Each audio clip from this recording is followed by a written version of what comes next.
At the end of this story, night does something impossible.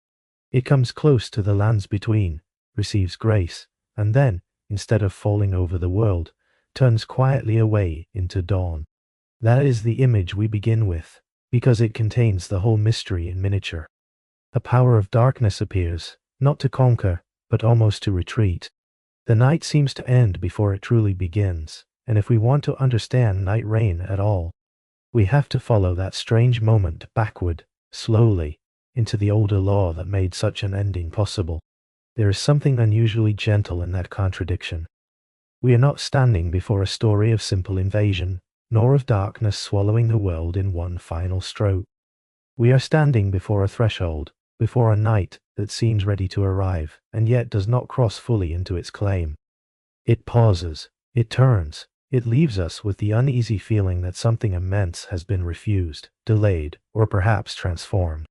That feeling is the true beginning, not certainty, but wonder, not a solved meaning, but a single image held in the dark, long enough for the rest of the story to gather around it.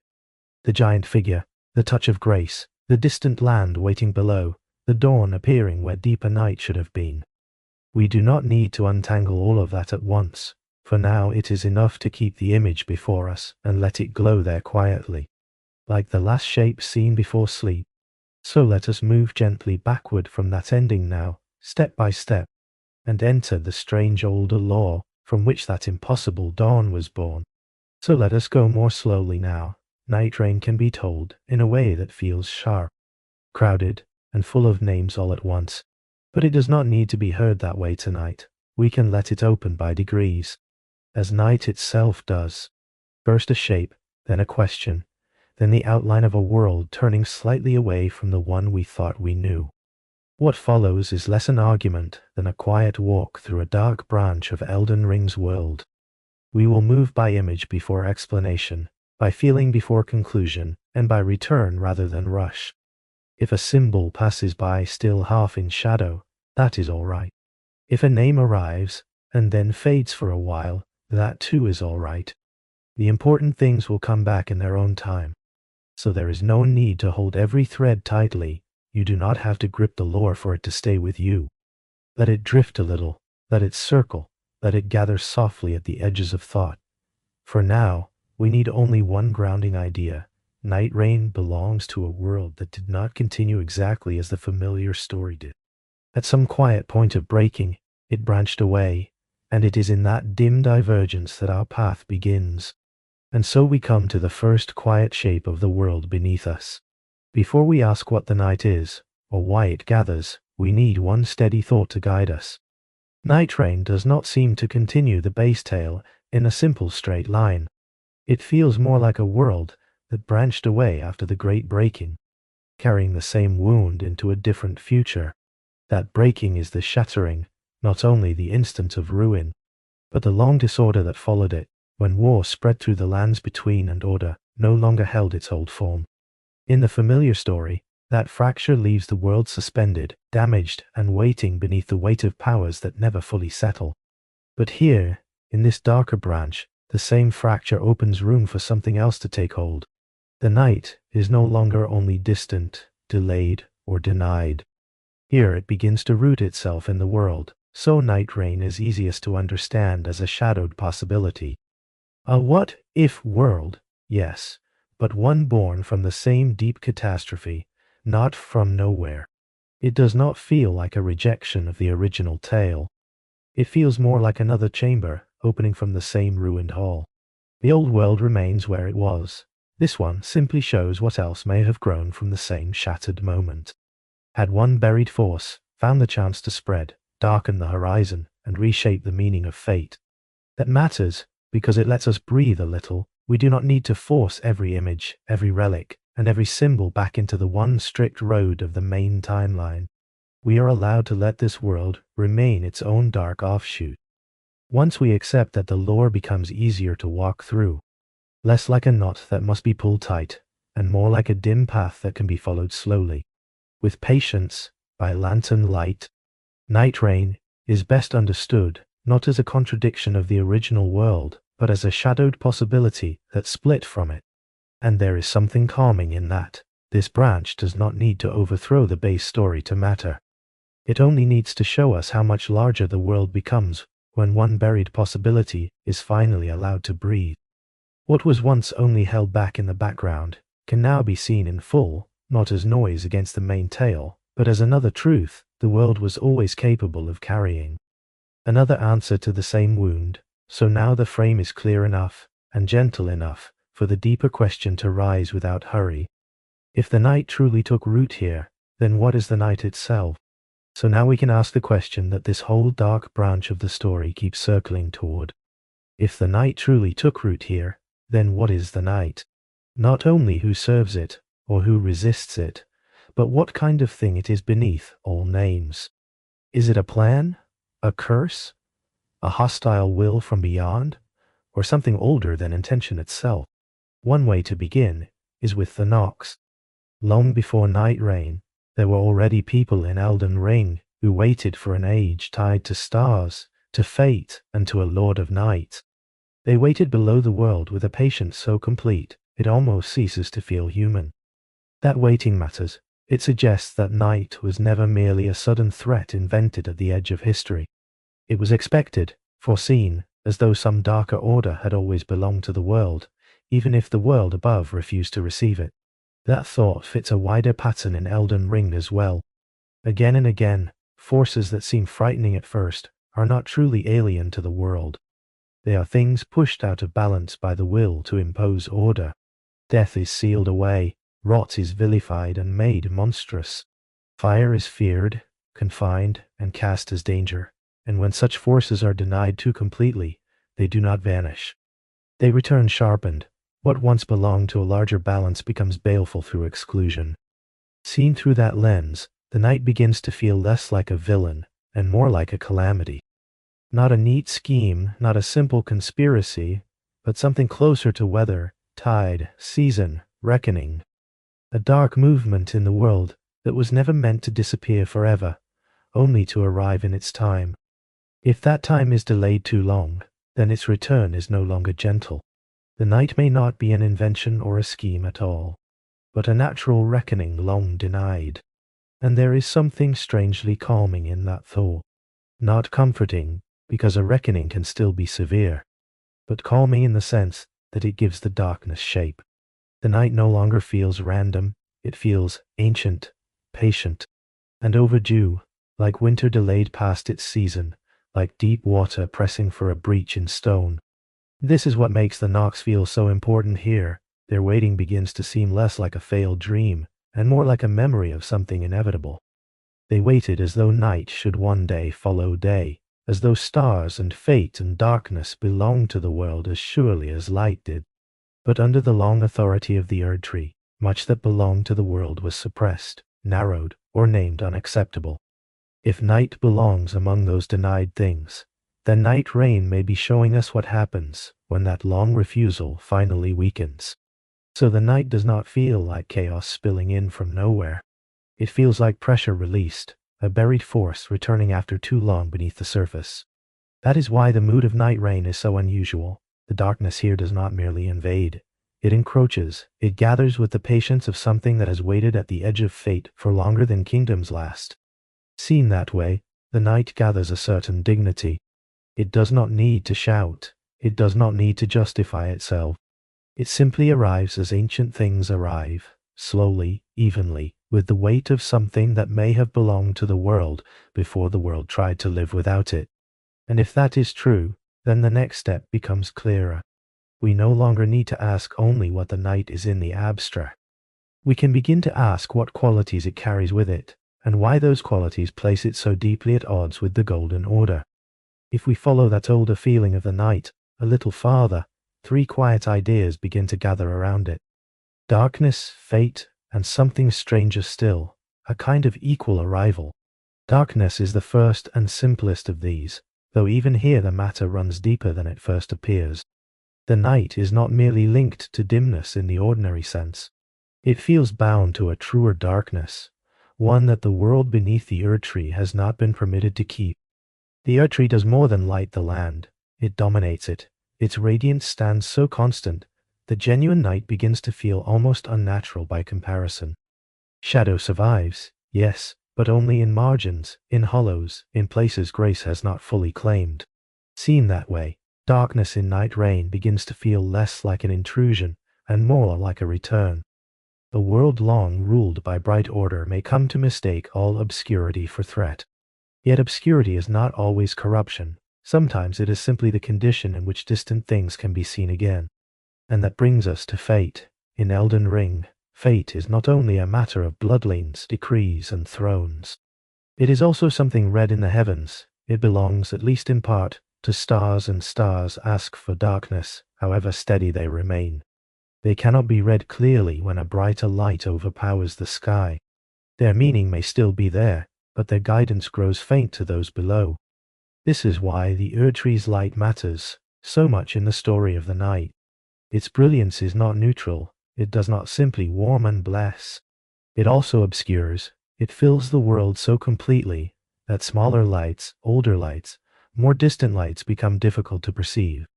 If fate is written above, then too much radiance can become a kind of silencing. Not the destruction of fate, perhaps, but a muting of it. A condition in which the stars remain, but their meaning is held at a distance. The night changes that, or at least it seems to. It darkens the sky enough for what was washed out to become legible again. It restores distance. It returns depth to the heavens, and in doing so, it feels bound not only to darkness, but to a different way of knowing the world. One less dependent on chosen blessing, and more dependent on what waits patiently above. Then there is the third quality, and perhaps the most unsettling. The night seems to arrive equally. This is where it stands in clearest contrast to grace. Grace is never merely light, it is also selection. It is bestowed. It chooses, it falls warmly on some, and not on others. It gives those distinctions sacred meaning. There are the graced and the graceless, the cold and the forgotten. But the night does not seem interested in that kind of choosing. It does not ask who deserves it. It does not bend toward rank, favor, or station. It comes to the noble and the lowly, to the remembered and the discarded. There is something severe in that, certainly, but there is also a strange fairness. The night does not flatter. It does not withhold itself as a reward. It arrives where grace chooses. The night arrives without preference. That gives the night a very unusual feeling. It is threatening, yes, but not petty. It does not feel like the instrument of a ruler seeking obedience. It feels more like a condition that spreads with the stillness of weather or tide. Patient, indifferent even, and because of that, it carries a kind of cosmic hush. Almost a serenity. This helps explain why the night would feel so dangerous to a world shaped by the Golden Order. The order depends on distinctions, on hierarchy, on selective grace. The night unsettles all of that. It restores darkness where radiance ruled alone. It returns the stars to visibility. It lets fate breathe again, and it touches everyone. Darkness, then fate, equal arrival. These do not feel like loose symbols scattered around the night. They feel like its nature. Together they make the night seem less like a villain's banner, and more like a whole condition of reality, pressing back against an age that tried too long to live without it. And once we begin to feel the night in that larger way, another possibility rises behind it. If the night is this ancient, this patient, and this wide in meaning, then perhaps it does not belong wholly to the night, Lord himself. Perhaps he carries it, but did not create it.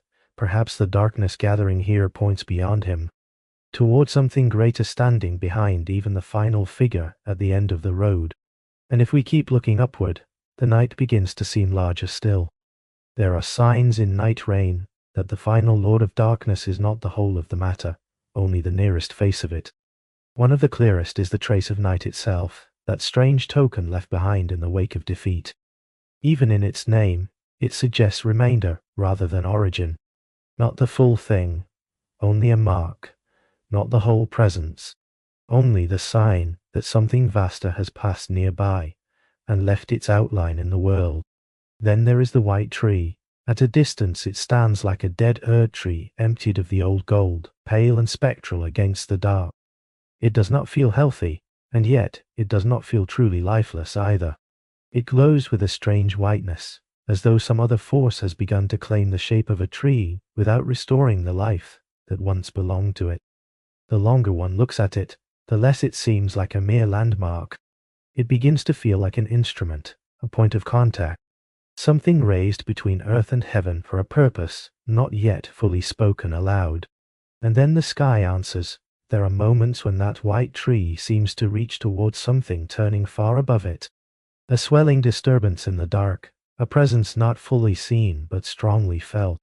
By the final day, the tree appears to change further, opening in a way that recalls a vessel or a chalice, as though it were no longer only growing upward, but receiving something. Light gathers above it, not the warm gold of familiar grace, nor the distant softness of an ordinary moonlit sky, but a stranger radiance, descending, concentrated, almost ceremonial in its movement. It is one of the most arresting images in all of Nightreign, because it feels like a revelation without an explanation. We see the gesture before we know its name, and once that image settles in the mind, it becomes difficult to believe that the Night Lord stands alone at the end of the chain. For whatever else may be true, these signs suggest mediation. The Lord of Night seems less like the source of the darkness than the bearer of it, the figure through whom something larger has entered history. The white tree reaching up, the sky answering back, the vessel's shape, the descending brilliance, all of it gives the impression of a power that exceeds any one man, even a transformed one, and that works through symbols older and wider than his own body. This is where thought naturally begins to drift towards something cosmic. Not certainty, not a claim we must harden too quickly, only a possibility, and a strong one, that behind the Night Lord there may stand some greater principle of night, some being or force that belongs to the same class of vastness that Elden Ring so often leaves half-veiled. Something not easily named, something rooted in the world and yet larger than it, a source that does not merely empower the Lord at the end, but gives shape to the entire dark branch of reality through which we have been walking. It is tempting then to imagine an outer power here, not because the story states it plainly, but because the imagery leans so insistently in that direction. Elden Ring has always had a way of hinting upward, toward presences that are not fully embodied in any one champion, beast or ruler, but instead touch the world through runes, through afflictions, through transformations, through strange forms of light. Nightreign seems to do something similar. The Lord we meet may be the nearest point of contact, but not the whole sky above him. Whatever the Night Lord carries, it seems to point beyond him toward a larger, stranger source. That thought can remain gentle for now. We do not have to decide whether that source is truly an outer god, nor whether the pale tree is a conduit, a wound, a mirror, or a vessel. We do not need to force the heavens to declare themselves before they are ready. It is enough to feel that the sky above Nightreign is crowded with more than one will, enough to sense that the darkness gathering here has depth behind it, and that the final figure below may be only the body through which a greater night has chosen to look down. And there is something almost peaceful in allowing the mystery to remain open. The white tree can stay pale in the distance, the descending light can remain unnamed, the sky can keep its hidden pressure. We do not lose the story by leaving those edges soft. In a way, we gain something by doing so. We preserve the scale of it. We allow the unknown to remain properly large. Still, if the sky offers the night its deeper shape, history must still provide it a body. Because however vast the force above may be, it does not enter the world all at once. It enters through fracture, through war, through one wounded point where cosmic pressure meets human ruin. And so, from the white tree and the swollen heavens, from the shape above the world, we can now turn downward again, toward the battlefield below, and toward the broken hour in which the night first found a man to carry it. So we turn now from the sky back to history. The shattering is often imagined as a single moment, a single break, a single sacred order fractured in an instant. And in one sense it was, but what followed that breaking may matter just as much for the story we are tracing here. The shattering was not only the wound, it was also the long fever that came after, the wars, the claims, the ruins spreading across the lands between as each fragment of power was taken up by hands too proud, too desperate, or too damaged to let it rest. Order did not simply vanish when it broke, it lingered in pieces. And those pieces were fought over with terrible devotion. The demigods did not inherit a quiet ruin, they inherited a world still charged with meaning. And each of them seemed to believe that some part of that meaning could still be claimed, bent, or remade. So war took the place of wholeness. Grace remained, but divided. Authority remained, but unstable. Destiny remained, but no longer moved in a single clear direction. That is the atmosphere in which the night begins to feel possible, because there are times in these worlds when a thing does not arrive through invitation, or through worship, or through careful design. It arrives because the old shape has failed to contain what it once held back. War does this. It breaks seals without meaning to. It loosens old boundaries. It makes room for buried forces to find purchase in blood, grief, and aftermath. If the night had long been denied, then a world broken open by the shattering would have offered it precisely the kind of wound through which it could begin to enter. And so the Great War, after the breaking matters here, not only because it damaged the land, but because it damaged the frame that kept certain things from taking root. The demigods, each carrying their own fragment of power, turned history into a battlefield without horizon. And somewhere, amid that vast disorder, amid all those ambitions colliding beneath a broken order, one event seems to have mattered more than the rest. One place, one field of death, one human threshold where the night stopped being only pressure and became incarnation. The night did not simply appear in the sky, it entered history through war, ruin, and one unnamed man. That narrowing is important. It gives the story weight again, after all the larger thoughts of stars and trees and distant powers. We return to something painfully human. A battlefield, a survivor, if he can still be called that. A body not yet dead, though nearly swallowed by the dead around it. The scale becomes smaller, and in becoming smaller, it becomes easier to feel. Because history often works that way in Elden Ring. Vast laws descend into individual flesh. Cosmic forces become personal not by growing smaller, but by finding one broken point through which to act. A rune, a curse, a flame, a rot, a grace, all of them eventually come to rest in someone. In blood, in wounds, in a life that did not begin with any promise of carrying such weight.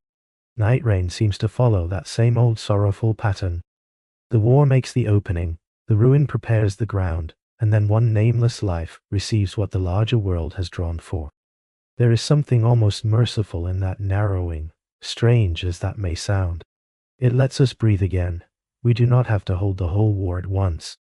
We do not need to keep every battlefield in mind. We only need one image now, one aftermath, one place where history has become still enough for something terrible to happen quietly.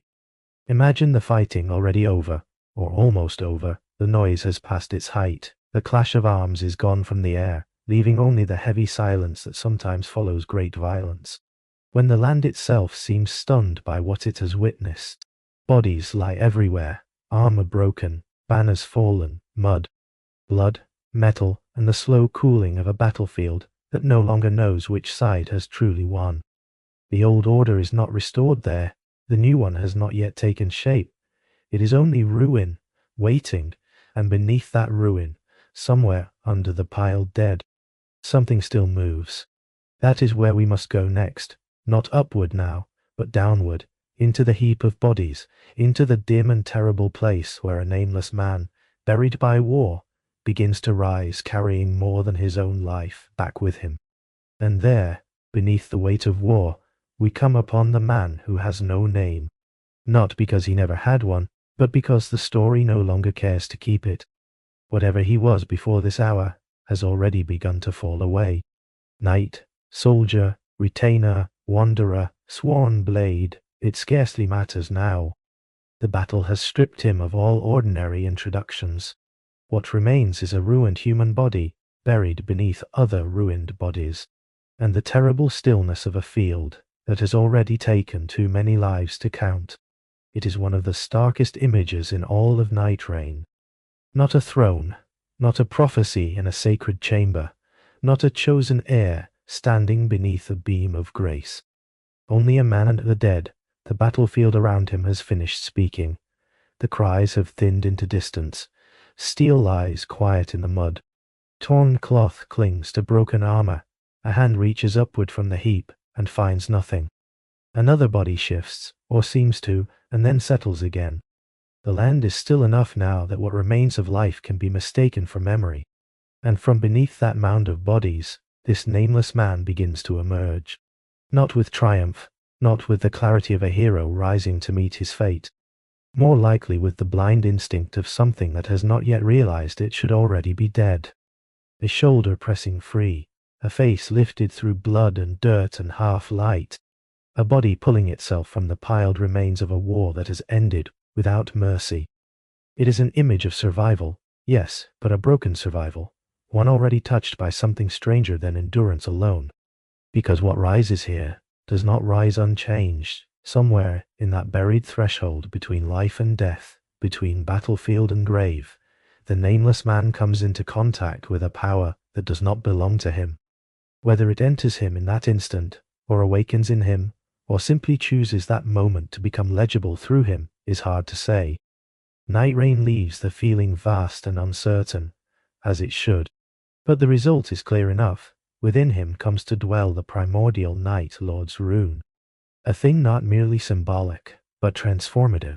Not an ornament of power, but a seed of it. Not a title bestowed from outside, but a dark principle taking form in flesh. The word primordial matters here. It does not simply mean ancient. It means first, original, belonging to the earliest layer of a thing. So when we speak of the primordial Night Lord, we are not speaking of one more lord among many. We are speaking of the first true vessel of this power, the first figure through whom the night gathers itself into rule. There may be others after him. There may be beasts, lords, and altered beings touched by the same dark inheritance. But this man is the beginning of that line, the first threshold crossed, and because of that, his lost former name becomes important too. A named figure belongs to history in a familiar way. A name ties a life to family, duty, country, allegiance, and memory. A name lets the world hold you in place. But this man rises out of war, as though all such bindings have been washed from him. It is not that he becomes anonymous by accident, it is that anonymity seems built into the transformation itself. The old self cannot remain fully intact when something so much larger passes through it. The former name falls away, and in its place comes another. A name not of who he was, but of what he has become. Heolstor, a name of darkness, a name of concealment, a name less like biography than condition. And this is why he matters so deeply to the shape of the story. Heolstor is not merely a villain who happens to carry unusual power. He is a human ruin through whom the night first learns to rule. The battlefield does not simply produce a survivor. It produces a vessel, a body opened by war, emptied of its former certainty, and made capable of bearing something older and wider than any single life should be able to contain. There is also something quietly sacred in the horror of that image. A heap of bodies, a broken survivor, a contact with the divine through ruin rather than glory. Elden Ring has always returned to this dark pattern, the idea that the sacred is often touched not through purity, but through wounding, mixture, collapse, and transformation. Here too, the man does not ascend by merit, he is altered at the lowest possible point.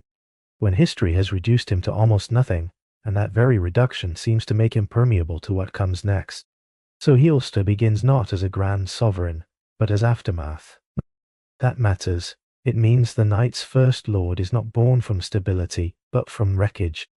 Not from ceremonial order, but from the place where order has failed so completely that another law can enter.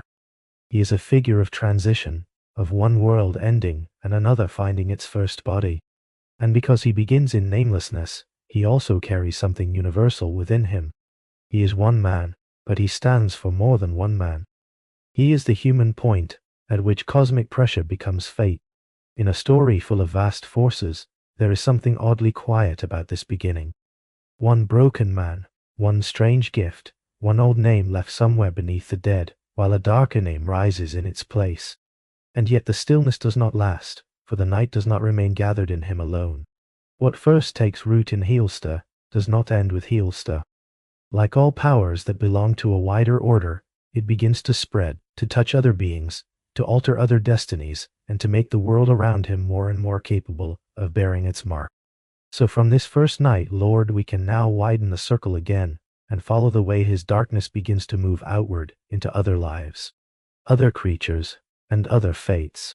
And there, beneath the weight of war, we come upon the man who has no name. Not because he never had one, but because the story no longer cares to keep it. Whatever he was before this hour has already begun to fall away. Knight, soldier, retainer, wanderer, sworn blade, it scarcely matters now. The battle has stripped him of all ordinary introductions. What remains is a ruined human body buried beneath other ruined bodies, and the terrible stillness of a field that has already taken too many lives to count. It is one of the starkest images in all of Nightreign. Not a throne, not a prophecy in a sacred chamber, not a chosen heir standing beneath a beam of grace. Only a man under the dead. The battlefield around him has finished speaking, the cries have thinned into distance, steel lies quiet in the mud. Torn cloth clings to broken armor, a hand reaches upward from the heap and finds nothing. Another body shifts or seems to, and then settles again. The land is still enough now that what remains of life can be mistaken for memory. And from beneath that mound of bodies, this nameless man begins to emerge. Not with triumph, not with the clarity of a hero rising to meet his fate. More likely with the blind instinct of something that has not yet realized it should already be dead. A shoulder pressing free, a face lifted through blood and dirt and half-light. A body pulling itself from the piled remains of a war that has ended without mercy. It is an image of survival, yes, but a broken survival, one already touched by something stranger than endurance alone. Because what rises here does not rise unchanged. Somewhere in that buried threshold between life and death, between battlefield and grave, the nameless man comes into contact with a power that does not belong to him. Whether it enters him in that instant, or awakens in him, or simply chooses that moment to become legible through him, is hard to say. Nightreign leaves the feeling vast and uncertain as it should. But the result is clear enough. Within him comes to dwell the primordial Night Lord's rune. A thing not merely symbolic, but transformative. Not an ornament of power, but a seed of it. Not a title bestowed from outside, but a dark principle taking form in flesh. The word primordial matters here. It does not simply mean ancient. It means first, original, belonging to the earliest layer of a thing. So when we speak of the primordial Night Lord, we are not speaking of one more lord among many.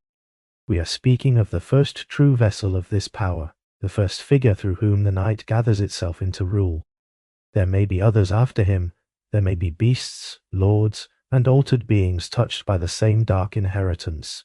But this man is the beginning of that line, the first threshold crossed, and because of that, his lost former name becomes important too. A named figure belongs to history in a familiar way. A name ties a life to family, duty, country, allegiance, and memory. A name lets the world hold you in place. But this man rises out of war as though all such bindings have been washed from him. It is not that he becomes anonymous by accident, it is that anonymity seems built into the transformation itself. The old self cannot remain fully intact when something so much larger passes through it. The former name falls away, and in its place comes another. A name not of who he was, but of what he has become. Heolstor, a name of darkness, a name of concealment, a name less like biography than condition. And this is why he matters so deeply to the shape of the story. Heolstor is not merely a villain who happens to carry unusual power. He is a human ruin through whom the night first learns to rule. The battlefield does not simply produce a survivor. It produces a vessel, a body opened by war, emptied of its former certainty, and made capable of bearing something older and wider than any single life should be able to contain. There is also something quietly sacred in the horror of that image. A heap of bodies, a broken survivor, a contact with the divine through ruin rather than glory. Elden Ring has always returned to this dark pattern, the idea that the sacred is often touched not through purity, but through wounding mixture, collapse, and transformation. Here too, the man does not ascend by merit, he is altered at the lowest possible point. when history has reduced him to almost nothing, and that very reduction seems to make him permeable to what comes next. So Heolstor begins not as a grand sovereign, but as aftermath. That matters. It means the Night's first lord is not born from stability, but from wreckage.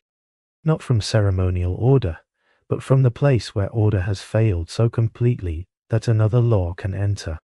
He is a figure of transition, of one world ending and another finding its first body. And because he begins in namelessness, he also carries something universal within him. He is one man, but he stands for more than one man. He is the human point at which cosmic pressure becomes fate. In a story full of vast forces, there is something oddly quiet about this beginning. One broken man, one strange gift, one old name left somewhere beneath the dead, while a darker name rises in its place. And yet, the stillness does not last, for the Night does not remain gathered in him alone. What first takes root in Heolstor does not end with Heolstor. Like all powers that belong to a wider order, it begins to spread, to touch other beings, to alter other destinies, and to make the world around him more and more capable of bearing its mark. So from this first Night Lord, we can now widen the circle again and follow the way his darkness begins to move outward into other lives, other creatures, and other fates. Heolstor, then, is the first Night Lord, but he is not the last.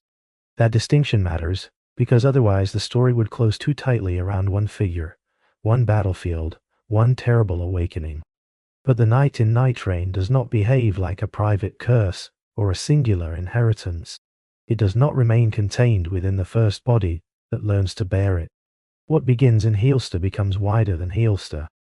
It moves outward, it touches other beings, it alters other fates, and in doing so, it changes the shape of the world from a story about one transformed man into a story about a darkness that has learned how to echo. This is where the lore becomes easier to breathe in again. We do not have to imagine Heolstor as an isolated monster, standing at the end of the road with no connection to anything else. It is gentler and truer to think of him as the first opening, the first vessel, the first point at which the Night gathered itself into lordship. After that, the pattern repeats in other forms, not identically, not cleanly, but recognizably. The Night goes on finding places to live, and when it does not always choose in the same way. Sometimes it touches what is already powerful, sometimes it enters what is already wounded, already faded, already standing near the edge of becoming something other than it was. The result is not a row of identical lords, but a scattering of altered beings, each carrying some fragment of that first dark inheritance, each one bearing the Night differently, as though a single force were passing through many lives and leaving a different contour in each. Gladius gives us one of the clearest feelings of this. Here the Night has not merely empowered a fighter or crowned a ruler. It has touched a beast and drawn from that contact a new expression of struggle, hunger, and destiny. The change does not feel decorative. It feels fateful, as though the Night, once set loose in the world, begins to notice those beings most able to answer it, endure it, or reflect some part of its nature back to itself. That is why the Night Lords feel less like separate bosses placed side by side, and more like many expressions of one spreading darkness. Their differences matter, certainly. Their shapes, histories, and forms of power are not the same. But beneath those differences, there is a deeper sameness. Something shared, something inherited, something first carried by Heolstor, and then refracted outward into other bodies and other stories. In a sense, every Night Lord carries the first Night within them. That thought helps gather the lore into a steadier form. We no longer need to hold each transformed being as a completely separate mystery. We can let them rest within one larger logic, one source, many echoes, one wound in the world, many shapes of aftermath.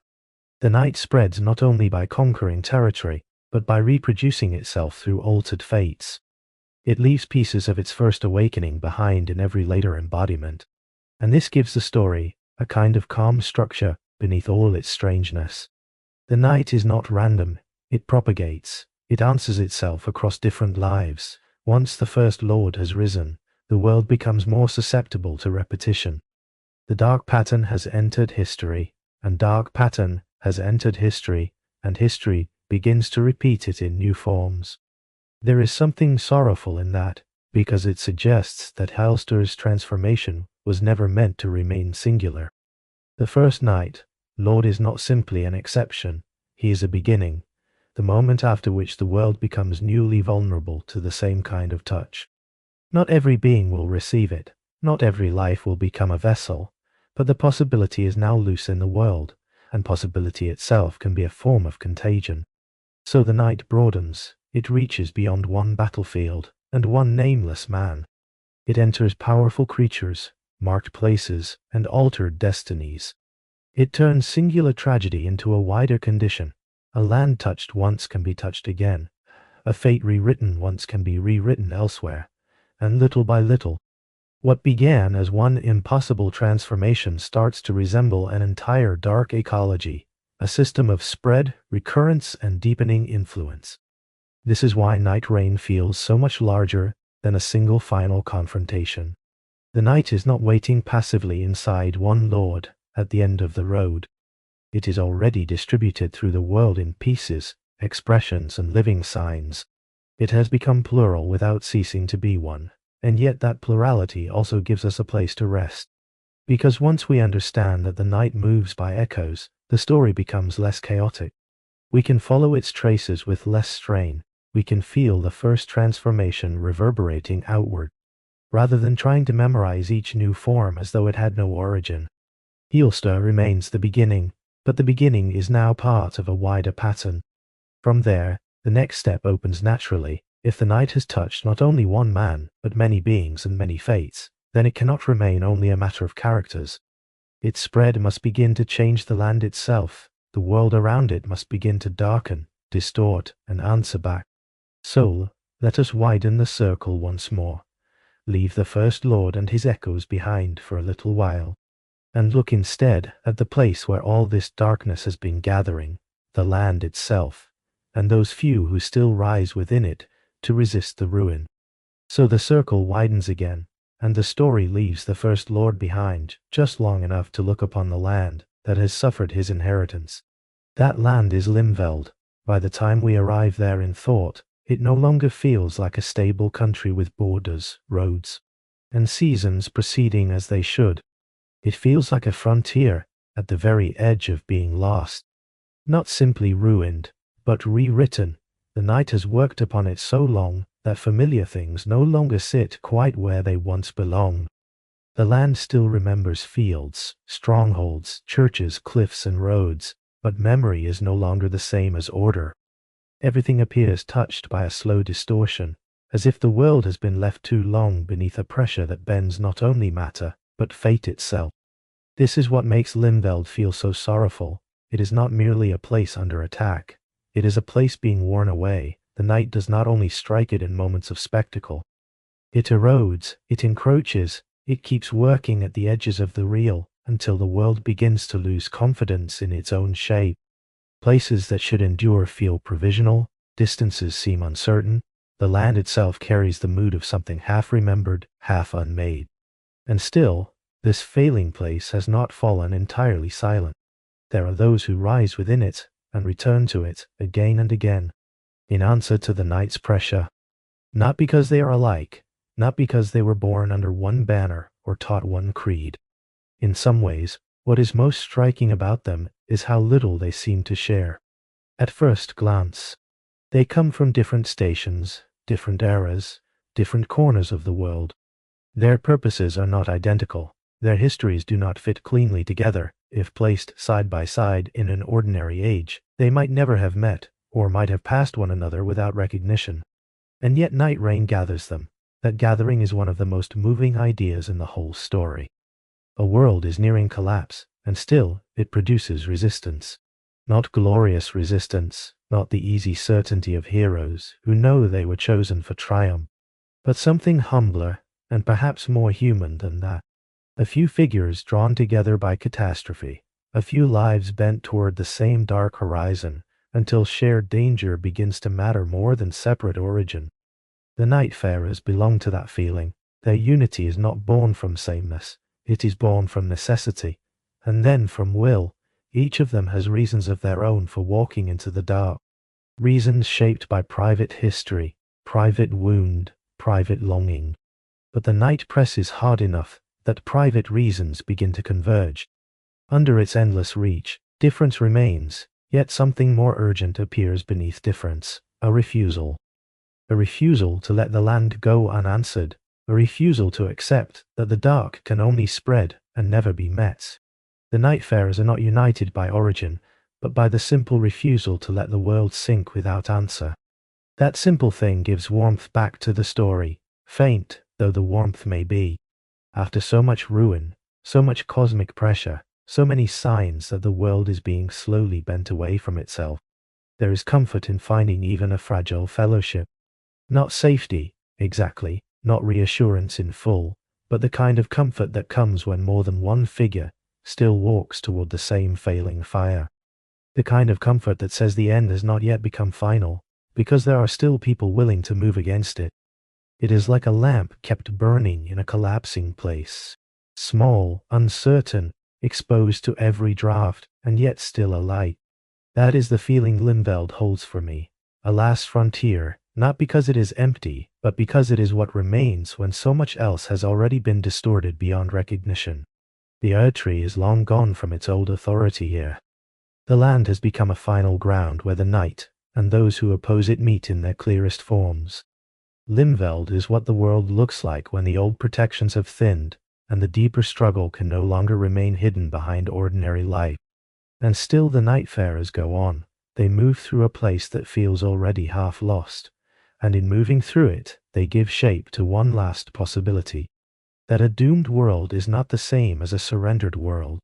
That collapse can still contain defiance. That fellowship can still form in the late hour, when the sky has already darkened, and the land has begun to fail. But resistance like this rarely begins in the same moment it becomes visible. Usually as older roots, older hands prepared the ground, older minds saw something coming and left behind more than warnings. So now we turn downward, away from Limveld's wounded surface, away from the fading frontier, and the few who still walk it, and beneath the hold itself, into the crypt below, where older people had already begun to prepare for this struggle long before the Nightfarers ever arrived. Beneath the hold, where the air of refuge gives way to something older and quieter, there is a crypt. It does not feel like an ordinary burial place, even before its meaning begins to unfold. The space carries a different weight from the chambers above. The hold itself is already removed from the world, already suspended between urgency and stillness, but the crypt below it is more remote still. The light seems to settle differently there. Sound seems to go only a little way before it is absorbed by stone. What remains is not merely silence, but the feeling of waiting preserved long after the people who first waited there have gone to dust. And at the heart of that quiet are the coffins, 8 of them, set with such gravity that their number cannot help but press on the mind. They do not feel random. They do not feel like the ordinary accumulation of the dead in some long-used resting place. They feel counted, chosen, positioned as part of a design whose shape only slowly begins to emerge. One cannot look upon them without thinking of those who now move above, the Nightfarers drawn in from scattered lives, and without sensing that the dead below and the living above belong to one long arrangement. This is what gives the crypt its peculiar power. It is a grave, yes, but not only a grave, it is also a chamber of intention, a place where burial itself has been woven into a structure meant to endure beyond the age of the buried. The people laid here were not simply mourned and sealed away. They were placed into a pattern. Their rest was made to serve a future they would never see. That future is ours to enter. Now, the deeper one looks into the lore surrounding this place, the clearer it becomes that the struggle against the night did not begin with the Nightfarers. Others came before. Others saw enough to fear what was coming, and enough to understand that fear alone would not be sufficient. Somewhere in the older layers of this world, before our present resistance gathered its scattered figures, there had already been conflict with the first Night Lord. We can feel it in the signs left upon him. He is not untouched when we meet him. He is restrained, bound by weapons driven into him, held beneath a seal that suggests not first discovery, but earlier confrontation. Someone had faced him before. Someone had learned, however briefly, how to hold the dark in place. And the crypt below the hold seems to remember that older struggle. It remembers it not in speech, but in arrangement, in the way death itself has been turned into a form of preparation, in the sense that the buried here were made part of a ritual logic that extends forward through generations. They do not lie below as the forgotten. They lie below as foundations. That word matters. Foundations. Not because the dead are being treated coldly, but because the people who built this place seem to have understood that resistance to the night would have to outlast any one age, any one band of fighters, any one desperate campaign. If the night was patient, then those who opposed it would have to become patient too. More patient than ordinary life allows, patient enough to work through descendants, symbols, sealed memory, and the long machinery of ritual. That is why the crypt feels less like a tomb of endings and more like a seedbed of return. The menial deepens that feeling in a particularly haunting way. He moves through this story with the strange familiarity of one who has not merely studied the past, but endured beside it. When he speaks of the dead, he does not sound like a distant keeper of records. He sounds like someone who remembers, someone who looked after these ancient people long ago and still carries them in the dimness of his mind. His memory stretches backward across time in a way that turns the crypt from old legend into lived continuity. The buried are not abstractions to him, they are souls he knew, that changes the atmosphere of the place at once, because now the coffins are not only symbolic, they are intimate. Someone placed those people there, someone knew why they were being laid to rest in that exact way. Someone understood that their burial was part of a ritual intended to draw the minds, or perhaps the descendants, of others back to this point when the hour of need returned. The crypt is not passive, it calls, it waits, it gathers the future toward itself. The people buried beneath the hold were not merely dead. They were arranged into a plan that would outlast their own age. There is something almost agricultural in that, something fittingly patient and severe. A seed is buried not because it is finished, but because it must pass through darkness before it can answer the season that awaits it. So too here, these dead were entrusted to stone and silence, not only to be remembered, but to become part of an unfolding design. Their stillness would do work, their burial would become a form of guidance, their absence would help shape the arrival of those who would have to fight in their stead. And so the crypt becomes both memorial and engine. Above it, the hold shelters the living. Below it, the dead continue to exert their will. Not violently, not noisily, nothing in this place feels frantic. That is one of its most striking qualities. Even its urgency has settled into solemnity. The resistance to the night is not figured here as panic or sudden heroism, but as something planted carefully, almost reverently, and then left to wait in the earth of time. There is a terrible beauty in that, to imagine a people understanding that they may not survive their age, and yet choosing to bury themselves into a structure that might call their descendants back when darkness gathers again. To imagine them preparing not only weapons and warnings, but a ritual architecture of memory. To imagine them trusting silence to hold what speech cannot carry forever. The crypt is full of that kind of faith, not easy faith, not triumphant faith, the colder kind, the kind that works without seeing its harvest. Even the seal upon Heolstor begins to feel different in this light. It is no longer only evidence that he was once restrained. It becomes part of the same old labor, delay, containment, preparation, inheritance. The ancients below, the seal upon the first lord, the draw that gathers the nightfarers. The hold suspended for one final purpose, all of it belongs to one line of resistance stretched thin across ages.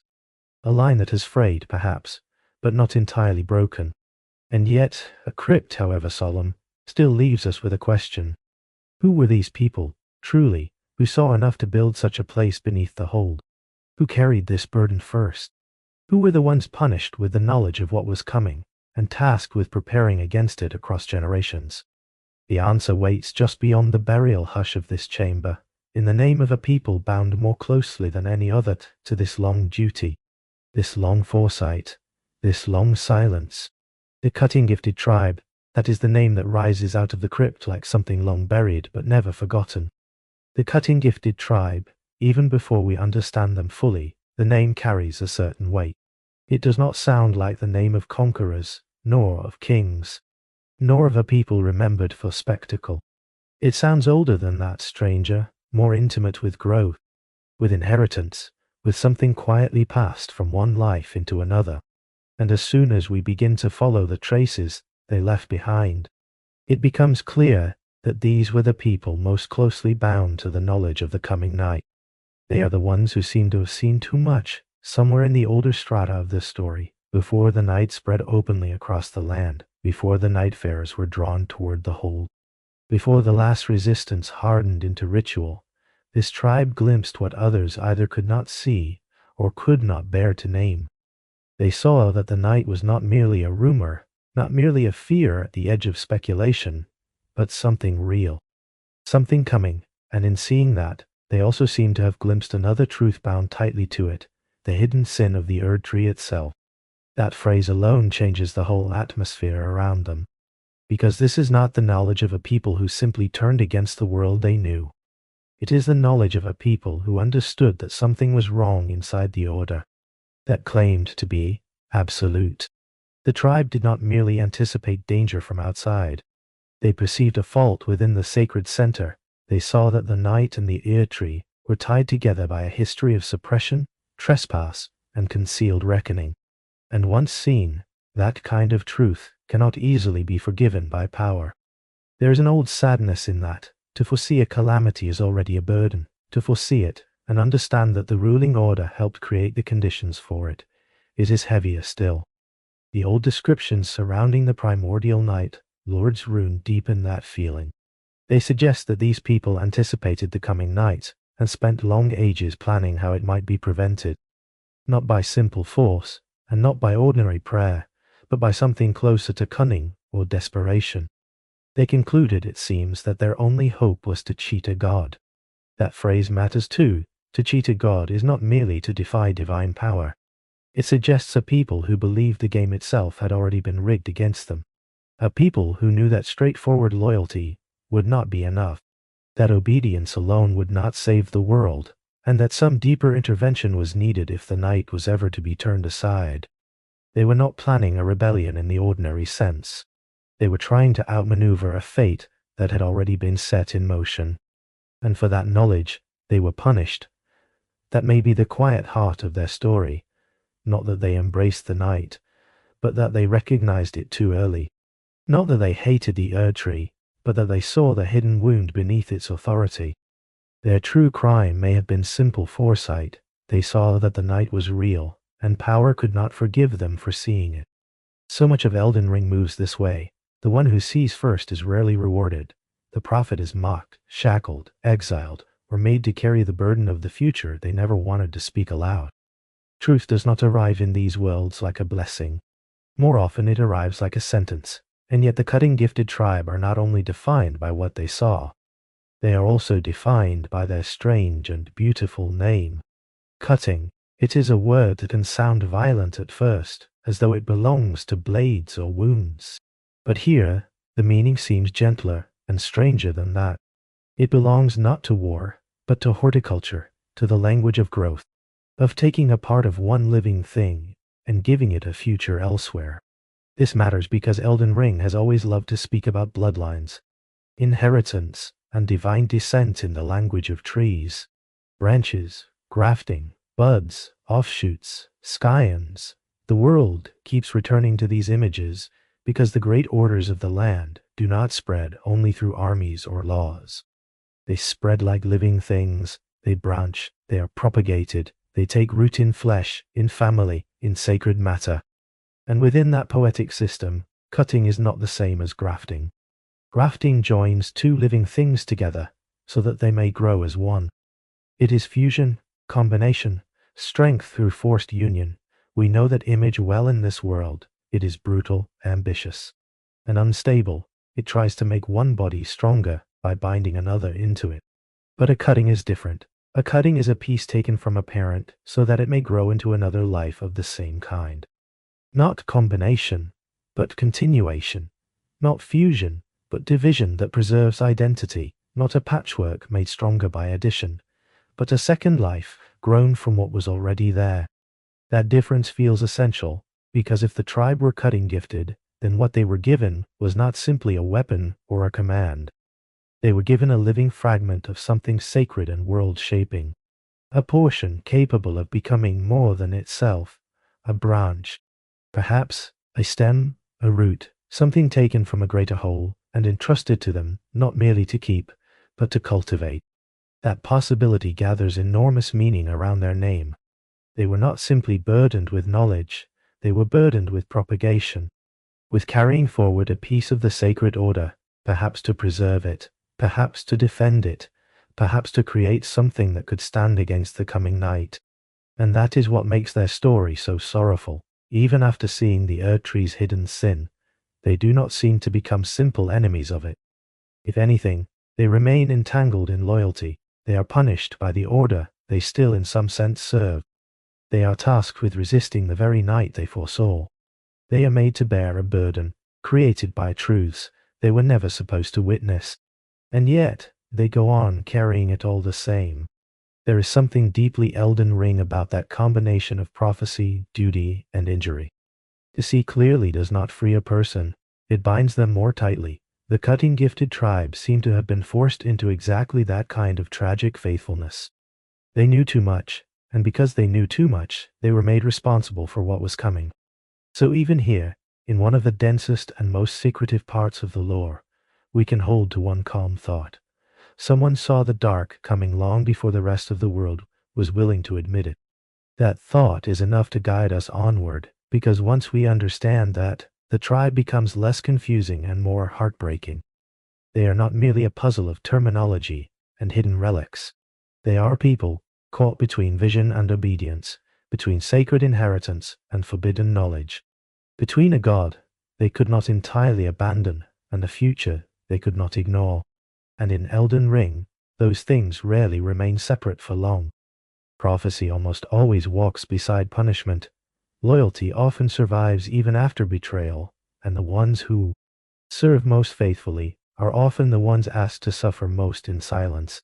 So, from the cutting-gifted tribe, we can move now into that harsher pattern more fully, into the way foresight, devotion, and judgment begin to knot themselves together, until it becomes difficult to say where faith ends and sentence begins. Once the cutting-gifted tribe comes into view, a familiar sorrow begins to take shape around them. Elden Ring has always been a world in which foresight is dangerous. Not because seeing the future is rare, but because the truths that appear ahead of time are so often unwelcome to the powers that govern the present.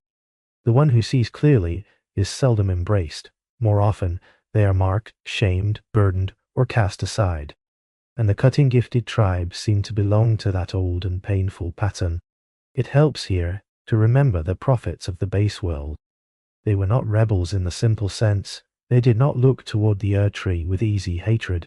If anything, their sorrow came from the opposite direction. They foresaw a future in which the sacred tree would burn, and that vision did not delight them. It horrified them. They remained bound to the thing they foresaw in danger. Yet even so, their prophecy made them unacceptable. Their knowledge was treated as contamination. Their witness became their sentence. The cutting-gifted tribe seemed to suffer something very similar.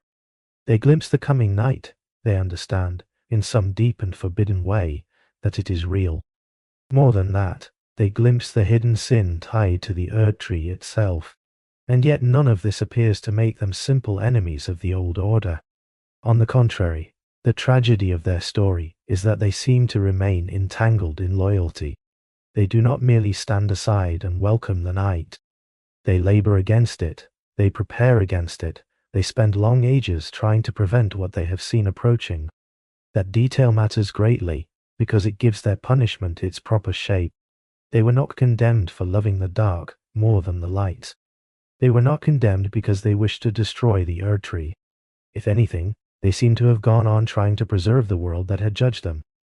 They carried the burden of foresight, and still turned their strength toward resistance.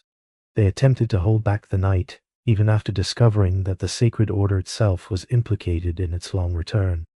Their fidelity survives the revelation that should perhaps have shattered it, and still they were punished. That is what gives this part of the story such sad clarity. The tribe did not need to become traitors to be treated like them. They only needed to know too much. They only needed to witness a truth that sacred power could not bear to hear spoken aloud. In a world ruled by unstable gods, truth itself often becomes the unforgivable sin. Once that thought settles in, much else grows simpler.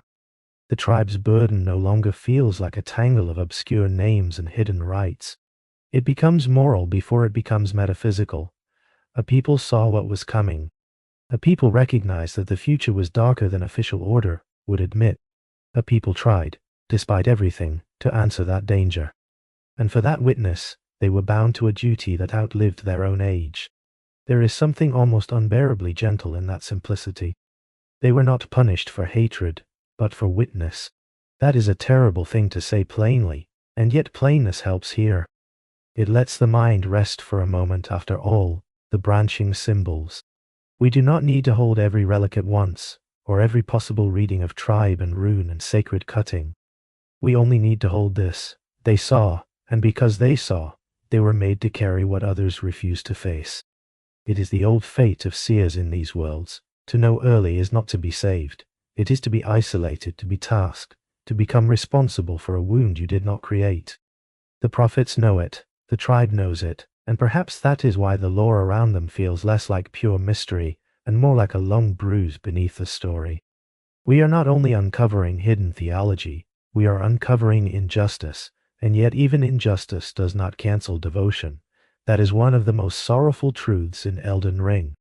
People go on serving what harms them. They remain faithful to orders that punish them. They continue to labor for worlds that have already judged them expendable. The cutting-gifted tribes seem to belong to that exact tragedy. Their punishment does not sever their connection to the sacred. It deepens it, twists it, forces it into forms of service more painful than open rebellion would have been. So for a little while we can let the story rest in that painful pattern. Foresight, loyalty, punishment, a truth seen too soon, a burden handed down because of it.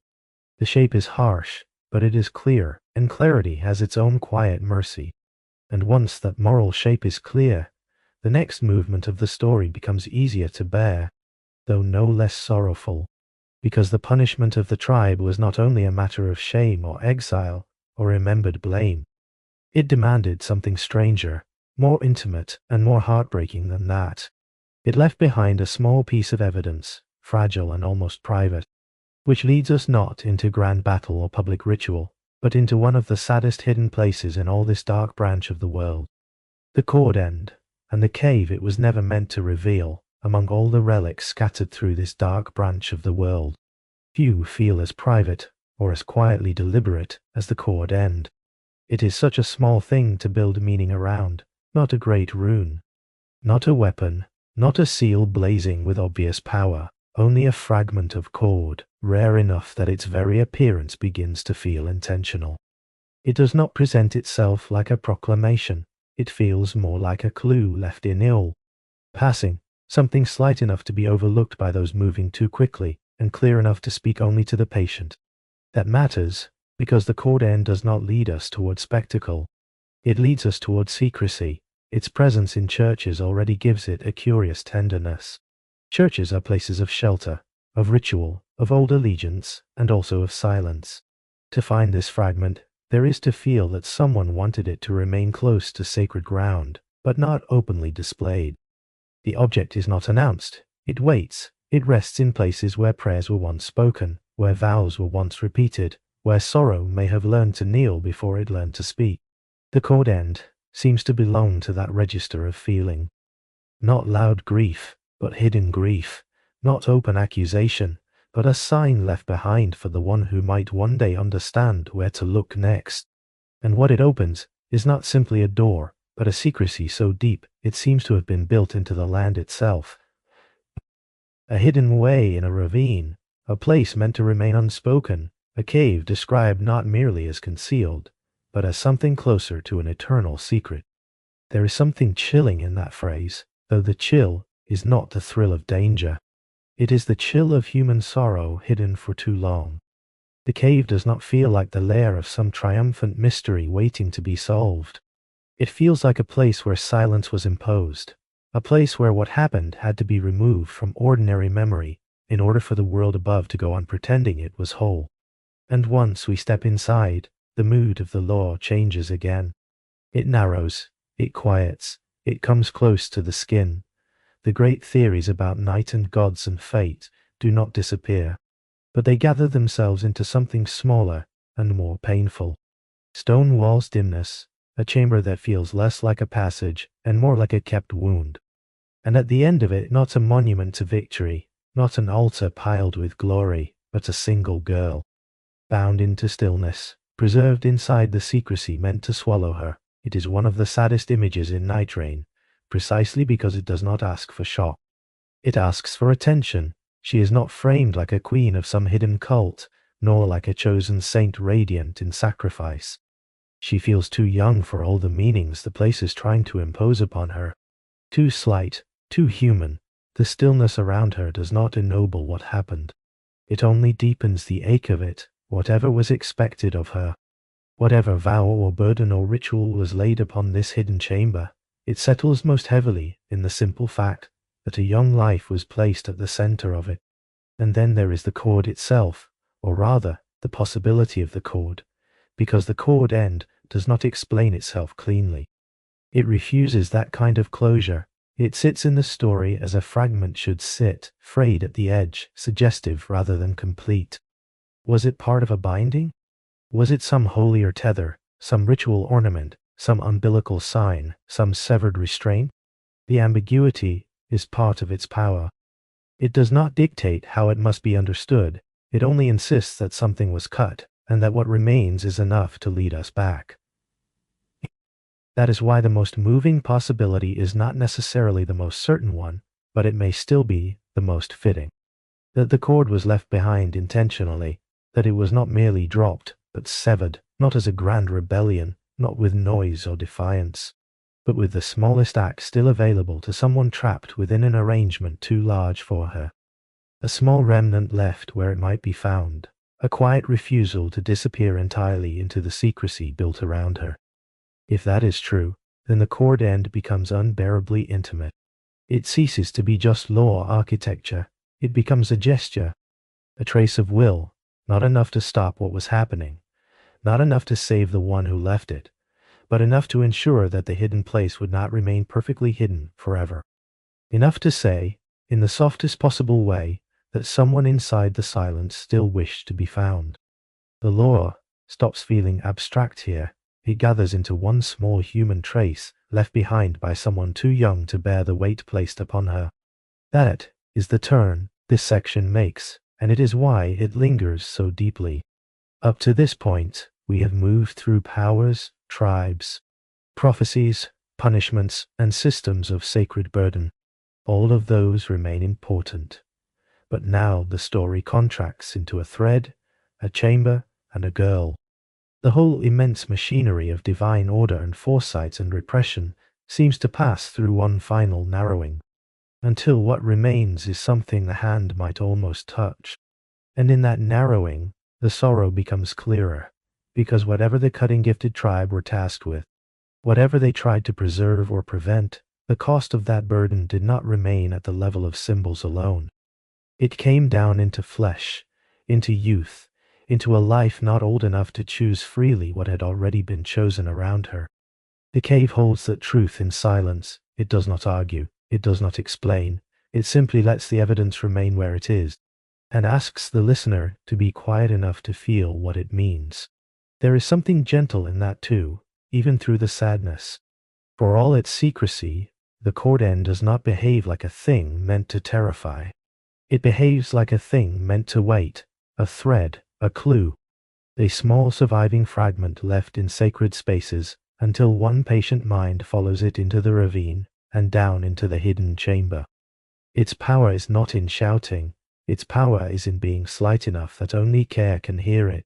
And perhaps that is why the whole movement feels so mournful and so tender at once. Not because the story becomes less dark, but because darkness here is no longer only cosmic.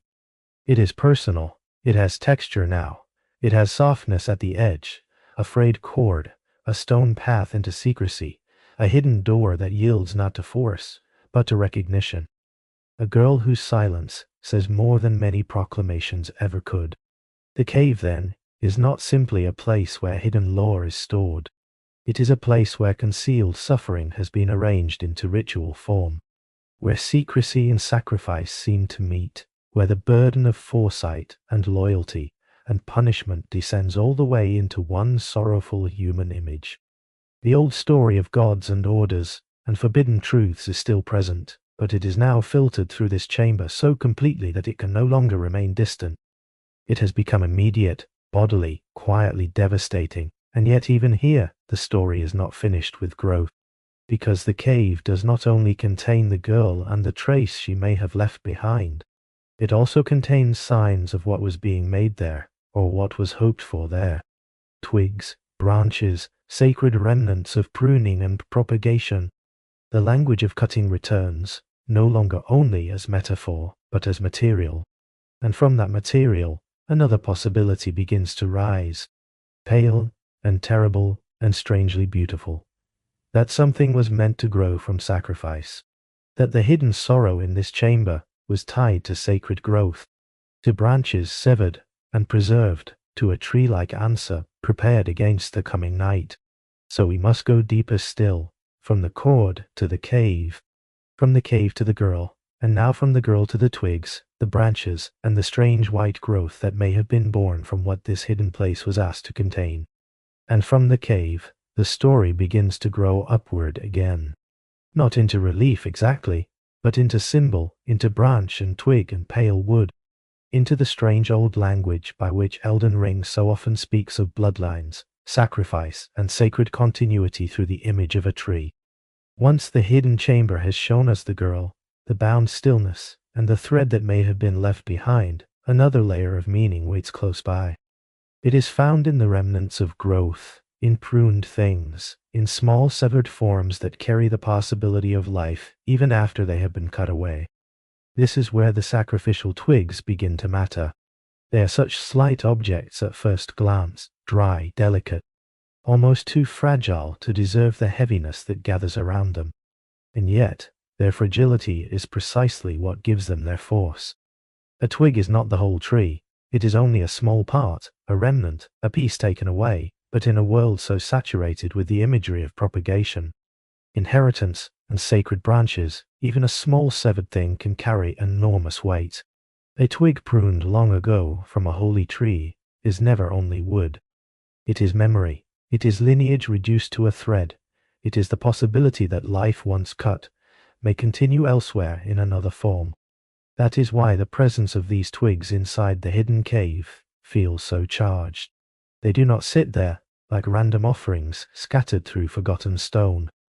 They feel implicated, bound into whatever was being done in that secret place, bound into the old duty of the cutting-gifted tribe, bound perhaps into the sorrow of the girls themselves.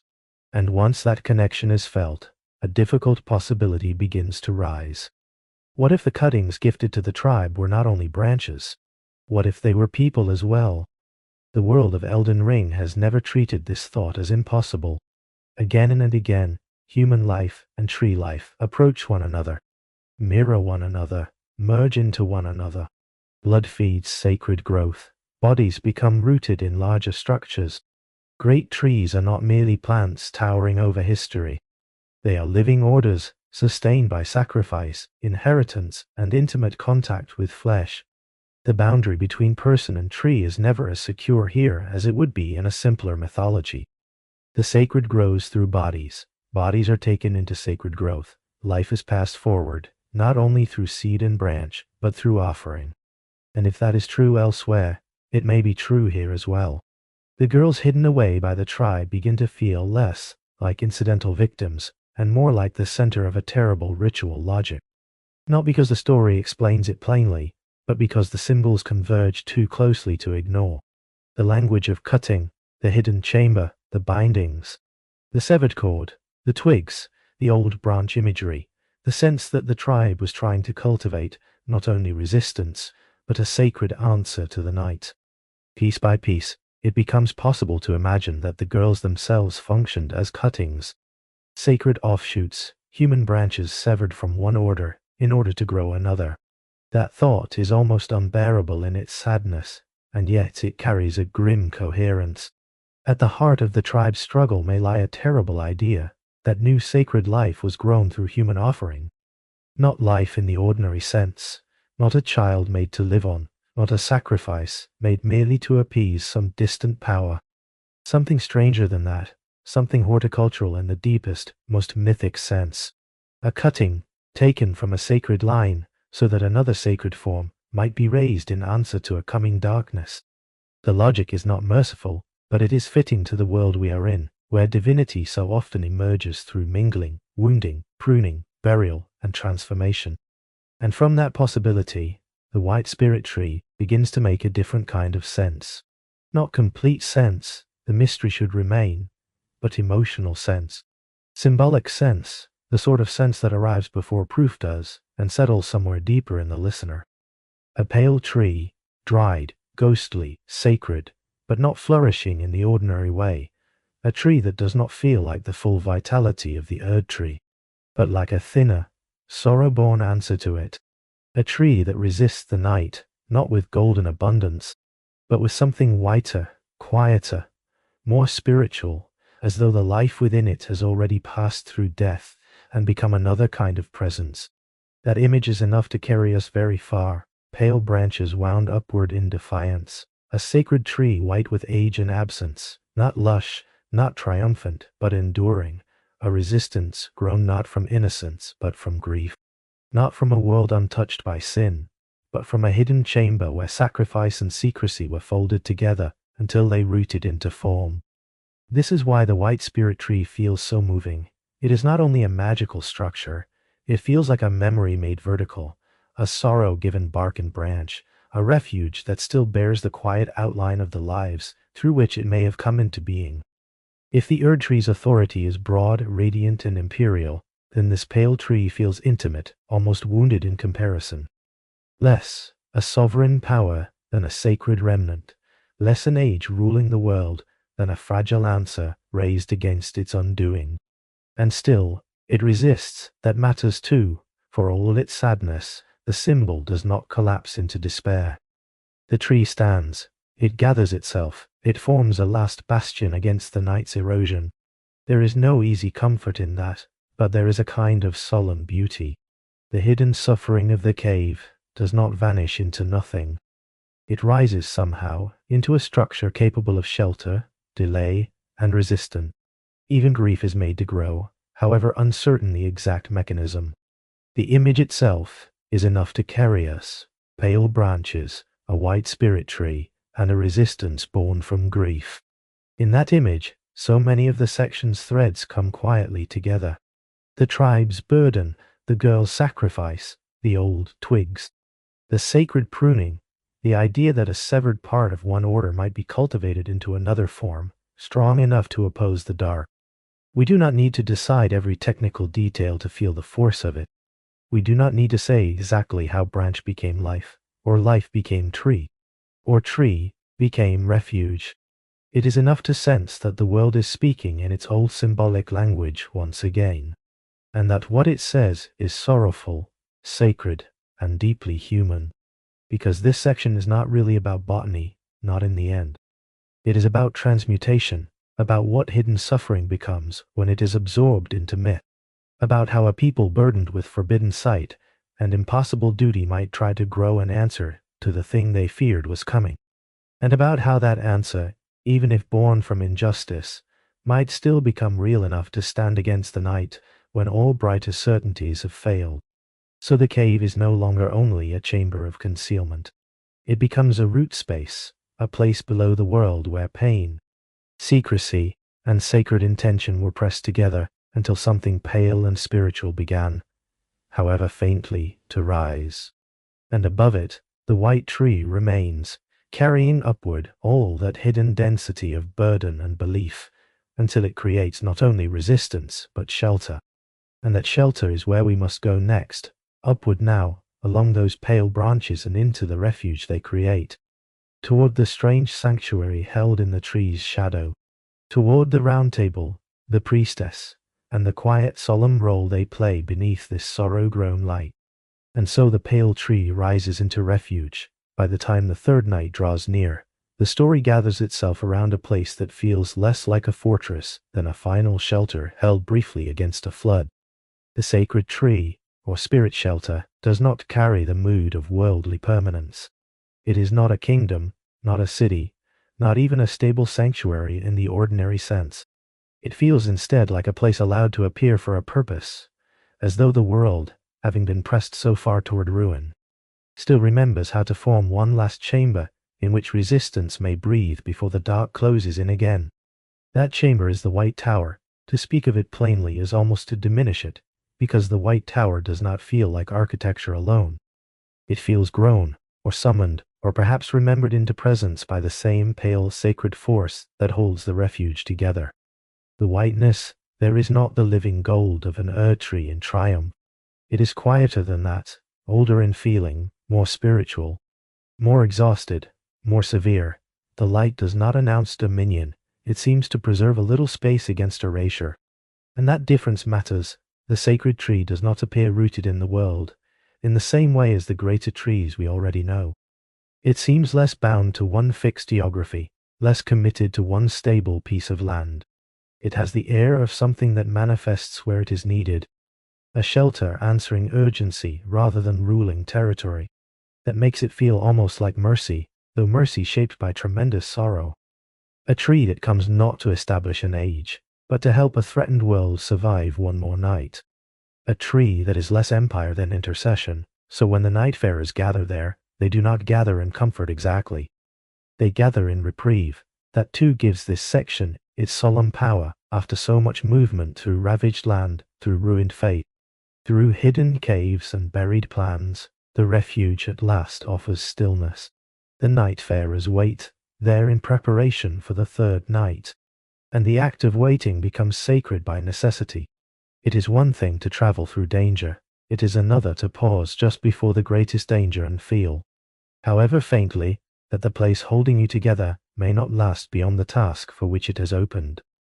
The shelter is holy because it is temporary, and because it is temporary, everything inside it feels sharpened by cost. That is especially true of the Priestess. She stands at the heart of the hold's quiet mystery, as one of those figures who seem at once gentle and burdened beyond measure. The refuge does not merely house her, it holds her in a deeper sense. She belongs to it, or perhaps is bound into it, in a way the others are not. The Nightfarers may come and go in the strange rhythm permitted to them, but the Priestess remains rooted to the place itself, as though the White Tower and the hold have claimed her life into their own strange duration. That rootedness gives her a different kind of stillness. Not passivity, not weakness, more like the stillness of someone whose movement has been translated into another form of service.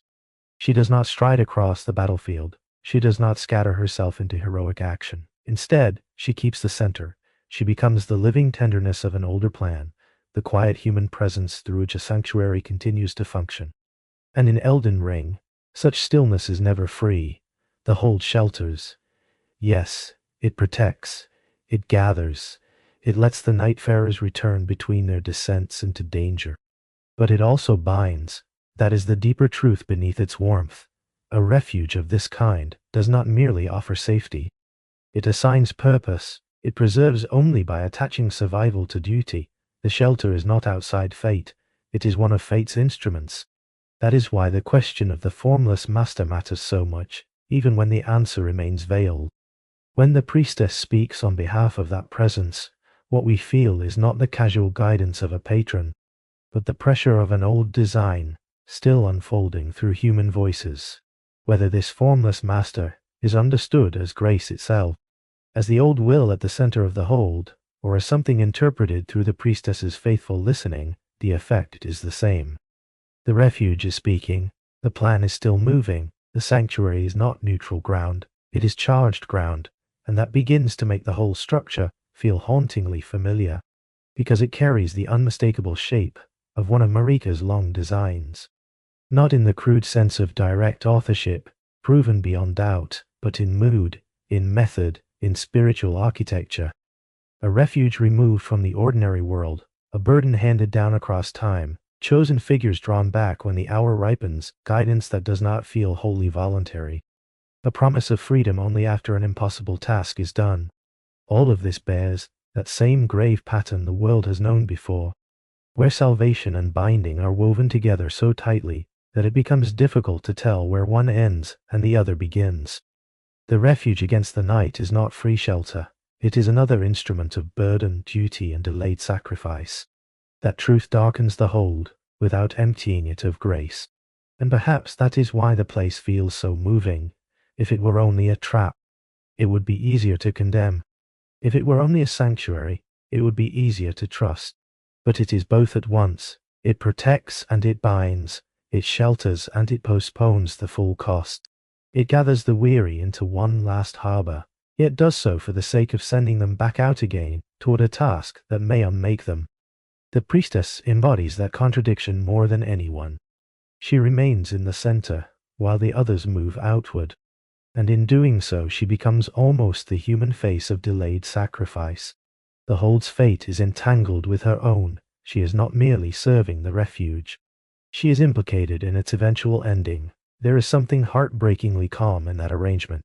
She does not scream against it. She does not dramatize it. She simply inhabits it, as though certain souls in this world are asked not only to endure sorrow, but to make it hospitable for others. And still, for all of that, it remains a shelter that must be said clearly, because the cost does not cancel the mercy. In a world being worn down by a flood-like dark, even temporary harbor becomes holy.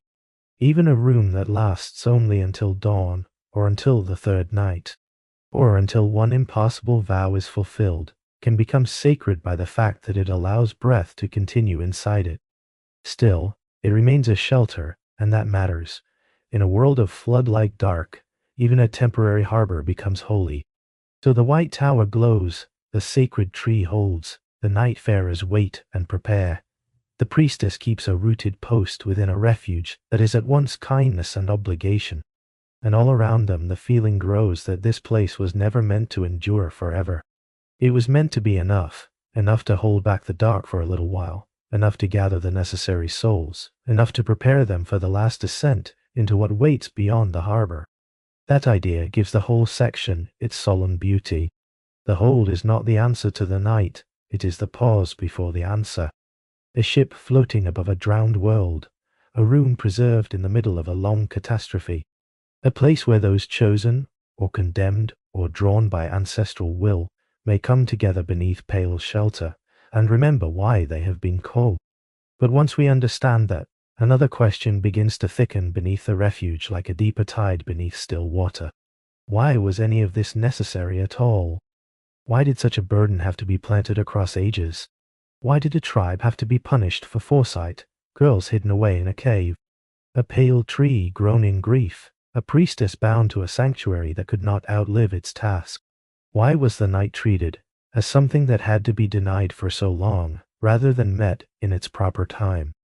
What fault in the order of the world made such elaborate suffering seem necessary? And so, from the sanctuary and its hidden cost, from the white tower and the bound mercy it extends, we are carried at last toward the deepest question beneath all of this, the Erdtree's sin, and why the night was never meant to be welcomed. The phrase returns now, after all these turns through burial, branch, burden, and night. The sin of the Erdtree, it is one of those phrases that seems at first too large to hold, and yet the whole shape of the story has been slowly teaching us how to approach it, and not by forcing it open all at once, not by demanding one perfect answer from every symbol, but by letting the same pattern appear again and again until it begins to settle into something almost calm in its severity. A world of selective grace, a people punished for seeing too much, a darkness treated not as part of the world, but as something to be held back at any cost. A tribe burdened with resistance to the very force they foresaw. A hidden chamber, a pale tree grown through grief, a refuge that shelters only by binding. And beneath all of it, one recurring intuition, that the order at the center of the world did not merely oppose the night. It refused it suppressed it tried to live as though the night had no rightful place at all. That may be the beginning of the sin, not every sin in these worlds is an act of cruelty in the ordinary sense. Some are older than cruelty, some are structural, a refusal built into the shape of an age, a sacred arrangement that becomes violent simply by deciding what parts of reality may remain and what parts must be pushed outside the frame. Elden Ring has always moved around that kind of wound. Death sealed away, rot named impure and shut out, fire feared.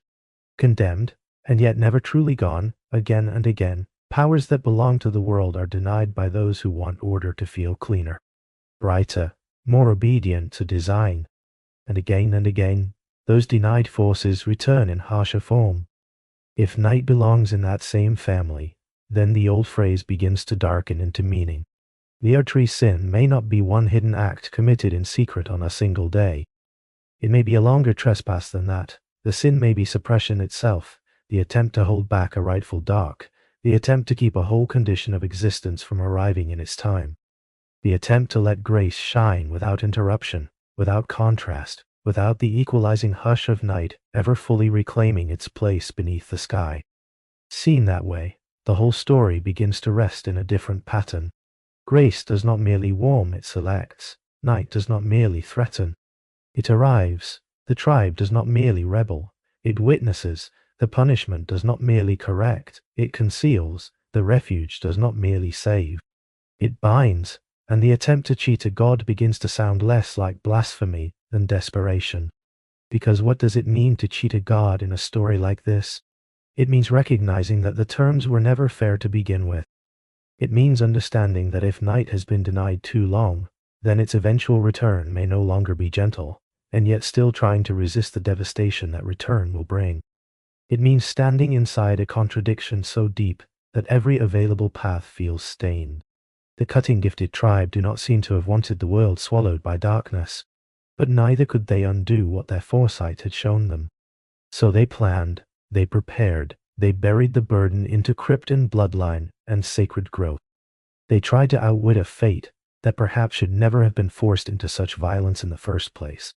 That is the sorrow of it. They were asked to defend an order whose hidden fault had helped create the very calamity they were now tasked with resisting. And the unfairness did not end there. It runs forward into the hold, into the priestess, into the nightfarers themselves. They are drawn into a struggle they did not originate. They carry duties shaped by older sins. They are bound by plans laid down long before their own lives began to take form. Yes, each of them has reasons to walk into the dark. Yes, each has some wound, some tether, some unfinished thing that makes the night feel personal. But beneath those private motives lies a harder truth. They are inheritors of a burden built by others. They are made to answer a wrong older than themselves.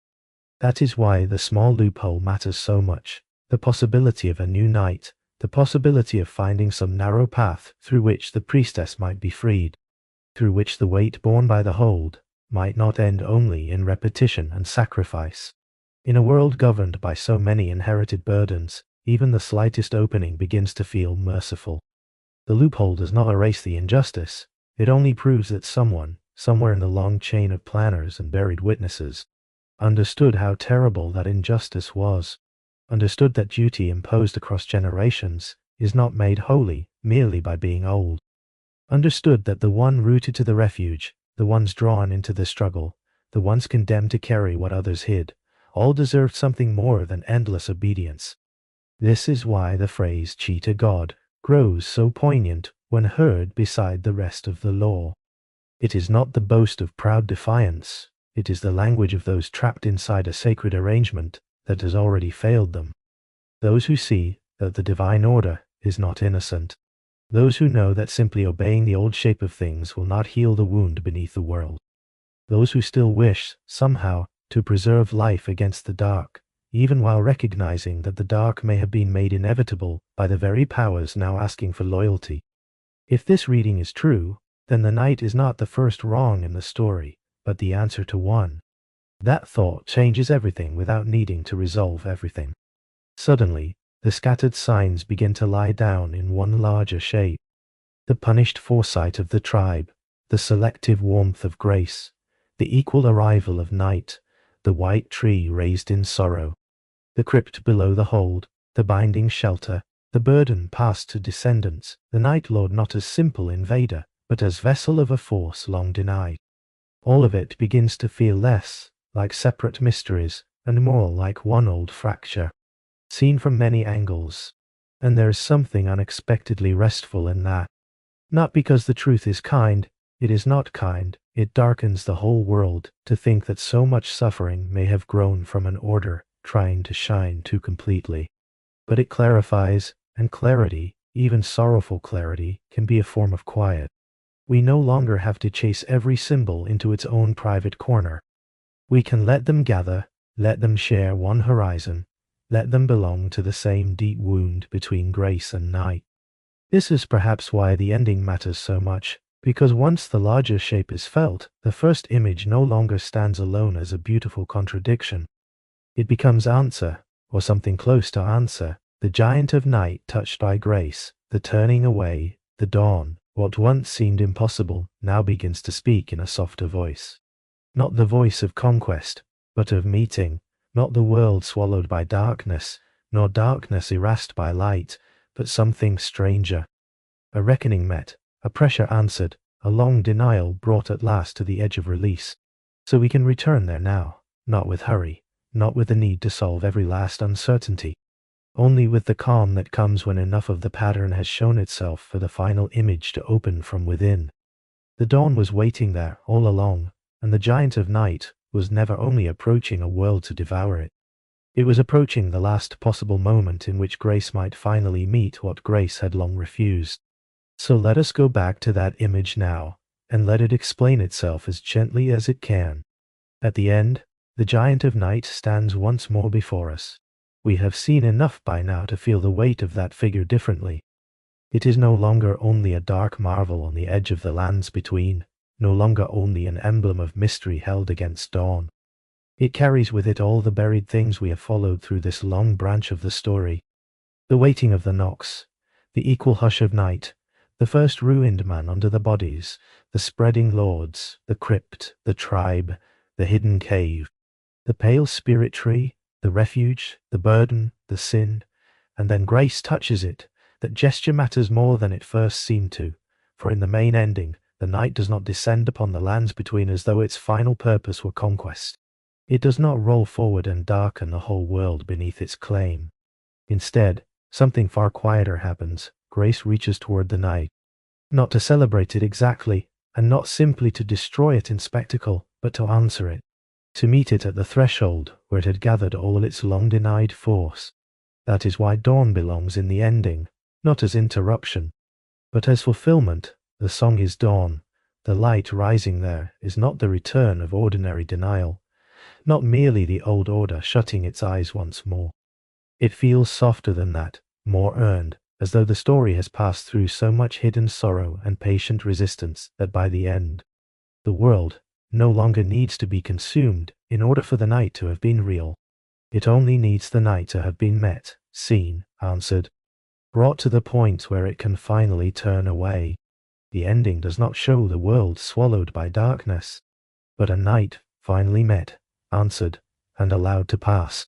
That is why the giant does not rush forward, why it does not strike, why it turns. There is release in that movement, not defeat in the simple sense, and not triumph in the usual one either. More like a long pressure easing, a tension held across ages finally loosening. The night that was buried, feared, denied, and answered through so many layers of preparation does not vanish because it was never real. It passes because the story has finally brought it to the only ending it could endure without breaking the world completely. And so all the hidden loops begin to close in stillness. Night was never just a villain's banner.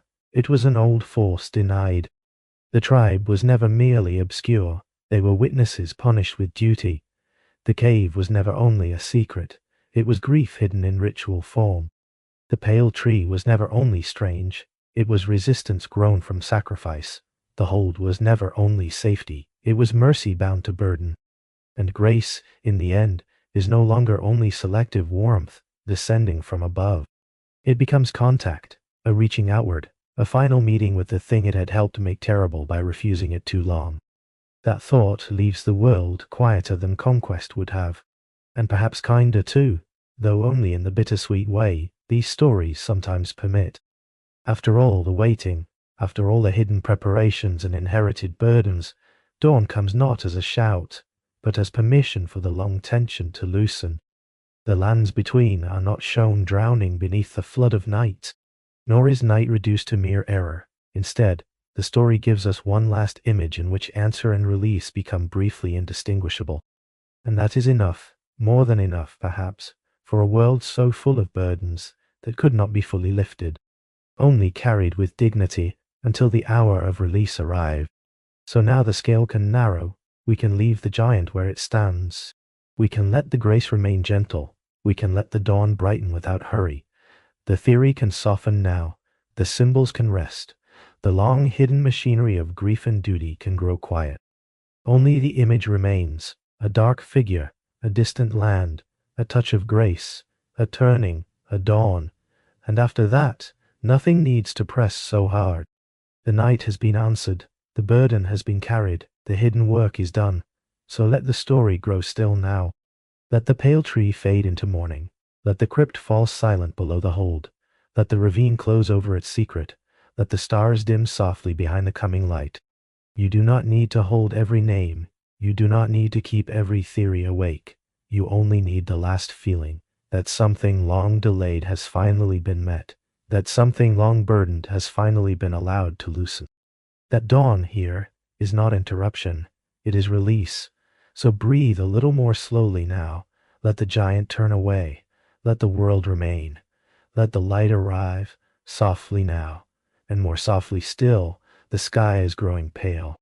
The dark is no longer pressing, the road has gone quiet, only the last image, only the fading light, only the breath, and then rest.